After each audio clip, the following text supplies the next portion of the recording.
A Emanuele Silva, ela falou aqui, vi um podcast sobre ideologia de gênero com o pastor. Gostaria de saber como a igreja deve se posicionar e acolher as pessoas da comunidade LGBT. Pode responder? Pode. Ok. É um assunto que está muito na voga, né? E muito sensível. E muito sensível. Total. Então, é muito importante entender isso. A primeira coisa, vamos dizer algumas coisas prévias para ficar claro. Tá. A acusação frequente de que a igreja evangélica é homofóbica não é verdadeira. Não é verdadeira. A igreja de Cristo, conforme o livro de Apocalipse diz, ela é aberta para todos, mas não é aberta para tudo. A igreja acolhe todas as pessoas, mas a igreja não concorda com tudo, porque a igreja não é regida pelas decisões da sociedade ou pelas decisões que as cortes, por mais egrégias que elas sejam, tomam. A igreja tem como única regra de fé e prática a Bíblia, a palavra de Deus. Então a igreja é aberta para todos, acolhe a todos, mas a igreja não pode acolher o pecado em nome de acolher o pecador. A igreja de Deus não é inclusiva. A igreja de Deus, ela chama o cidadão todos ao arrependimento. Todos, não importa se o cidadão é o cara mais bonitão da cidade, gravatinha de seda, sapato de cromo alemão, o maior empresário da cidade, precisa se arrepender. Sim. O mendigo precisa se arrepender. O homem precisa se arrepender, a mulher precisa se arrepender. Aquele que se diz defensor da homoafetividade precisa se arrepender. Todos precisam se arrepender. Não tem dois pesos e duas medidas. Agora, nós discordamos frontalmente dos ideólogos e dos ativistas dos movimentos. Porque se você parar para perceber, a gente convive com gente, lida com gente o tempo todo. A minha lida é com pessoas, seres humanos o tempo todo. Nós amamos as pessoas. Eu já tenho grandes amigos que são homossexuais. Os respeito, os amo, mas não concordo com a decisão que ele está tomando. Mas nem por isso deixo de amá-lo. Nem por isso deixo de recebê-lo na igreja, de acolhê-lo, de abraçá-lo, de amá-lo. Porque o assunto é bem complicado, né? Porque será que é uma decisão? Então agora é que nós vamos entrar nesse ponto.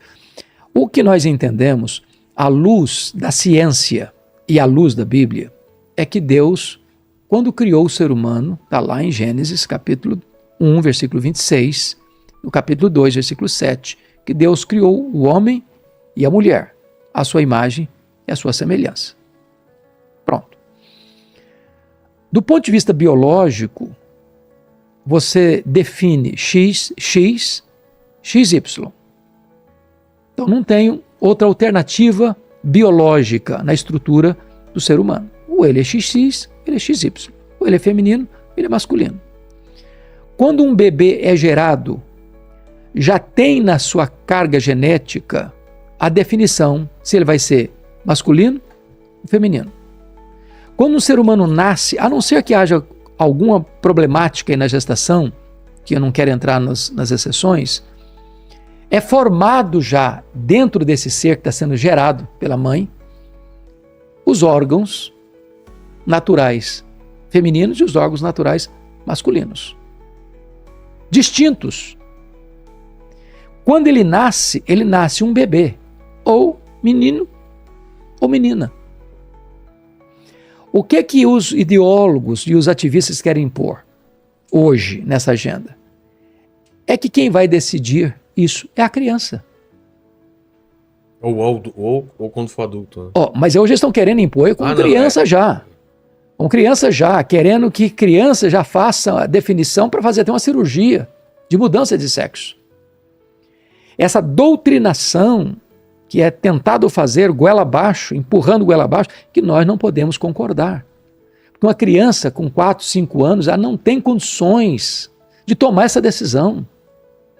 Eu não posso concordar que você tem numa escola um banheiro onde a sua filha vai entrar com um menino e o menino vai entrar com a menina no mesmo banheiro. Ou que um marmanjo vai entrar no banheiro das meninas. Então, essa pauta, é claro que a sociedade precisa discutir. as consequências Acho dela. que precisa discutir muito mesmo. Precisa discutir porque muito. E eu imagino, pastor, que Cristo ele andou com prostitutas, né, com cobradores de impostos, e não se isentaria de andar com todo mundo, né? Claro. Não é? Claro. Agora, Jesus nunca foi... Ele não é porque andou com a prostituta que ele se prostituiu. Não é porque ele andou com os coletores de impostos que ele se corrompeu. Não é porque ele andou com ladrões que ele roubou. Então, eu não preciso fazer a mesma coisa que o outro faz para amá-lo. Não é verdade? O certo, então, Por exemplo, amar a todo mundo, independente das escolhas. Você respeita a decisão que a pessoa toma, mas você não concorda com a decisão. Por exemplo, uma pessoa pergunta, pastor, e se um filho de um pai, um cristão, por exemplo, chegar para ele, papai, eu sou homossexual, por exemplo. Eu quero viver a minha vida desse jeito. Qual a postura do pai? O pai vai amar esse filho incondicionalmente. Claro. Mas não vai concordar com a decisão dele. Mas Até concordar porque não muda muita coisa também, né? Muda no Talvez sentido... traga só sofrimento Muda no sentido, na família, né? Muda no sentido moral. Muda no sentido moral. Mas não colocar Por ele fora exemplo, de casa. não, de jeito nenhum. Amá-lo, cuidar dele, orar por ele. Deixa eu dizer para você o que aconteceu lá na igreja de Corinto. Olha que coisa interessante, Vilela. Você sabe que Paulo plantou a igreja de Corinto. Corinto é uma cidade grega. Sim. Né? Acho que, não sei se você vai ter a oportunidade de ir lá. Eu já tive várias vezes lá em Corinto, na Grécia. Não tive. Já tive várias vezes lá. Então, Corinto era uma cidade portuária, do mar Egeu, do mar Jônico, e onde havia o templo da deusa Afrodite, a deusa do amor. Então, era uma cidade fortemente marcada pela homoafetividade. Então, muitos crentes que entraram, se tornaram membros da igreja de Corinto, vieram dessas práticas. Então, deixa eu ler para você aqui, para não ser palavra minha. Ele diz assim, ou não sabeis, 1 Coríntios 6, versículo 9, ou não sabeis que os injustos não herdarão o reino de Deus? Não vos enganeis, nem impuros, nem idólatras, nem adúlteros, nem efeminados, nem sodomitas, nem ladrões, nem avarentos, nem bêbados, nem maldizentes, nem roubadores herdarão o reino de Deus. Então está fazendo aqui um checklist, uma lista de pecados. E não é só o pecado sexual, não. Pecado do roubo, pecado da mentira, né? Pecado da impureza, né? Pecado do adultério. É uma série de pecados. Aí ele diz assim, tais fostes alguns de vós. Então, a ideia de que uma pessoa que hoje se diz homoafetivo, que nunca pode mudar, que sempre vai ser praticante disso, isso não é verdade. Eu conheço muitos amigos meus, missionários, pastores, cantores, cristãos, que foram dessa prática. Mudaram, inclusive, o corpo. Você acredita em ex-gay? Eu nunca vi, não. Eu já vi muitos. É mesmo? Muitos. A igreja de Corinto era formada deles. Se converteram a Cristo e Jesus mudou a vida deles. Se casaram, tiveram filhos.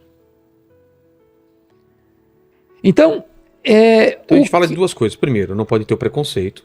Segundo, devemos amar todas as pessoas. Todas as pessoas. Agora, terceiro, na tua opinião, é isso que eu não entendo, é aceitar, porém, porque não tem um efeito prático você falando que está errado, mas você tem que aceitar. Então, assim, você ama incondicionalmente. Exatamente. Então. Por exemplo, eu não amo meu filho, minha filha, porque ele só tem virtudes. É claro. Você ama incondicionalmente. Eu amo incondicionalmente. Exato. Se o meu filho errar, meu filho, eu discordo de você, mas eu te amo. E não é só nessa área sexual, em quaisquer outras áreas da vida. Nós amamos incondicionalmente. A igreja tem a porta aberta para todos. Eu não conheço um caso, pelo menos de forma explícita, clara, que a igreja incita a violência. Nem pode. Não tem mesmo, e não pode. Nós temos que amar as pessoas, cuidar delas. Esse caso do André Valadão, do que tão... É muito grave, né? Eu acho que eles distorceram as palavras dele. Distorceram, se você pega o discurso todo dele. O trecho que pegaram, dá a impressão que ele está incitando. Qualquer palavra nossa, filho, se você recortar. Tem outro significado. Tem outro significado. Então não recortem, que coloque inteiro o papo aqui, né? Então, o que é mais importante é assim: nós cremos que todo ser humano foi criado à imagem e semelhança de Deus. Nós cremos que todo ser humano traz a imagem e semelhança de Deus. Nós cremos que todo ser humano é digno de ser amado, respeitado, honrado. Agora, nós estamos dizendo que nós não concordamos com todas as escolhas que o ser humano faz na vida. E não só na área sexual, em quaisquer outras áreas. Nós somos contra que um político seja corrupto, nós somos contra que um empresário seja corrupto. O Paquito. O Paquito quer fumar aquele cigarrinho de artista dele lá. Nós somos contra que uma pessoa use drogas. Aí, Paquito. Somos contra. Nós somos contra que uma pessoa seja mentiroso. Nós somos contra que uma pessoa invada a propriedade alheia. Nós somos contra que uma pessoa cobice o que é do outro e violente o outro para tomar o que é do outro. Somos contra. Então, quando eu digo nós somos contra, filho, estou dizendo que a Bíblia, a palavra de Deus, se posiciona sobre isso. Não é uma opinião minha. A opinião minha teria muito pouco valor. Muito pouco valor. Mas quando eu estou estribado na palavra de Deus, não é autoridade minha, é autoridade de Deus. Se alguém quiser brigar, tem que brigar com Deus, não é comigo. Eu só queria reforçar muito, que é muito importante nos dias de hoje, né, que a gente vive num tempo de ódio, de gente xingando e maltratando as pessoas, que não usem a palavra de Deus para matar, para perseguir, perseguir. De jeito nenhum. Seja lá por causa de política, por causa de... Nós vivemos num mundo de extremismo. De gênero, de qualquer coisa, né? Nós estamos vivendo uma sociedade estressada demais, iracunda demais. Como a gente falou aqui, é uma coisa que precisa ser conversada. Eu discordo de alguns pontos, mas eu discordo muito respeitosamente do que a gente está falando aqui. Eu acho que as pessoas têm direito de pensar diferente, agir diferente, e aí tem uma interpretação da Bíblia, né? Segundo você está falando, a Bíblia diz tal coisa... E tem pastores que já vieram aqui que pensam diferente. O Caio Fábio, por exemplo, pensa bem diferente. Eu não quero entrar em nomes. Em nomes. Não, mas é melhor não. Mas eu só quero dizer o seguinte, a Bíblia não é um livro dúbio. Mas não tem interpretações diferentes? Não, pode ter. Veja bem, nós temos regras. Tá. Na ciência jurídica tem também chamada de hermenêutica. Depende do juiz, né? Hermenêutica. Hermenêutica é uma lei, é uma ciência de interpretação. Então, quais são as regras principais? Tá. A Bíblia interpreta a Bíblia. Segundo, um texto obscuro precisa ser lido à luz de um texto claro, e não o contrário. Terceiro, a Bíblia não entra em contradição. Nem o Velho Testamento? Tem muita coisa lá. Não, varão. É não porque podia às vezes, comer isso, não podia fazer aquilo. Você vai entender por quê. Você está falando de leis cerimoniais para um povo que tem 2 milhões de pessoas num deserto, sem higiene básica. E se você perceber, a medicina do livro de Levítico tudo é a mais avançada do mundo da época. Total. Então, a Bíblia é um livro consistente. Por quê? E entender também o tempo histórico que ela foi escrita. Mas o tempo histórico dela, isso é muito importante dizer aqui, a Bíblia não é um livro sazonal. A Bíblia não é um livro que só foi útil para aquele tempo, que hoje não é mais. Não, a Bíblia, ela é eterna, ela é permanente, ela é inerrante, ela é infalível, ela é inspirada, ela é suficiente. Ela não foi o livro do passado. Sim. Não, hoje os tempos mudaram, a cultura mudou, hoje decidiu na corte A, na corte B, na corte C, que não é mais assim, agora mudou, a Bíblia não serve mais. Não, a Bíblia continua sendo a palavra de Deus. É lamentável, inclusive, que a Bíblia seja um livro proibido em alguns lugares. Sim. Que não se tenha uma Bíblia nas bibliotecas. Não tem? Tem proibição para que haja Bíblia em algumas bibliotecas. Em algum... Então, não pode. A Bíblia é o livro dos livros, é o livro mais lido, mais publicado no mundo. Com certeza. Até por uma questão de cultura geral.